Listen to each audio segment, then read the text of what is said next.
arrested in connection to the New Year's Day triple homicide at a gas station in State Line, Mississippi. Drexler Johnson was arrested this morning and charged with accessory after the fact, according to the Greene County Sheriff. Our Ashlyn Mitchell is in State Line. Ashlyn, is Johnson the gunman they've been looking for? Lenise, the sheriff says he can't answer that question right now, and it's unclear as to what Johnson's alleged connection is to the brazen crime that happened just feet away from me here at the Clark's gas station on St. Peter Street in State Line. But this is what we do know. Investigators say they won't stop fighting for justice for all three victims. Now, deputies say the masked gunman was waiting outside the back of the building for the gas station to open on New Year's Day, then went inside, robbed the station, and shot the clerk, a customer, and killed another person outside the store. The victims were identified as Rhonda Denson, Lester Campbell, and Jason Thornton.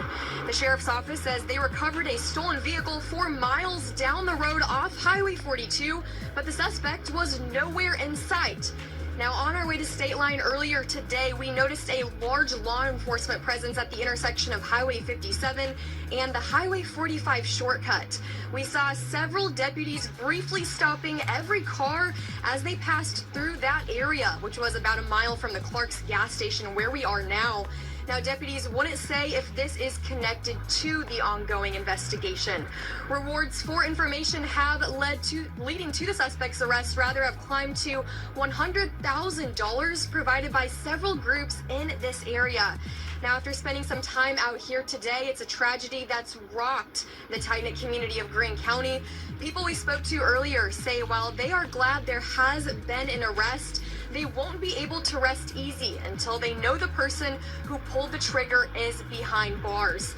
Now, a first-degree murder charge for Johnson in a separate case was dropped this past summer when a judge determined there was not sufficient evidence. If you want to learn more about that case, you can head on over to fox10tv.com. But for now, reporting live in State Line, Ashlyn Mitchell, Fox 10 News. All right, Ashlyn, and yes, Fox News Investigates is uncovering more information about Johnson's criminal history. He was charged with first-degree murder this past summer. During a preliminary hearing, the charges were dropped. The judge citing, as Ashlyn mentioned, not enough evidence in the case. At the time, Johnson was accused in the death of John Harris Walker Jr. The judge said even though the charges were dropped, the case could still be brought before a grand jury for further prosecution. Prior to that, Johnson spent close to a decade in the Mississippi Department of Corrections system for stealing guns and other weapons from a Waynesboro drugstore.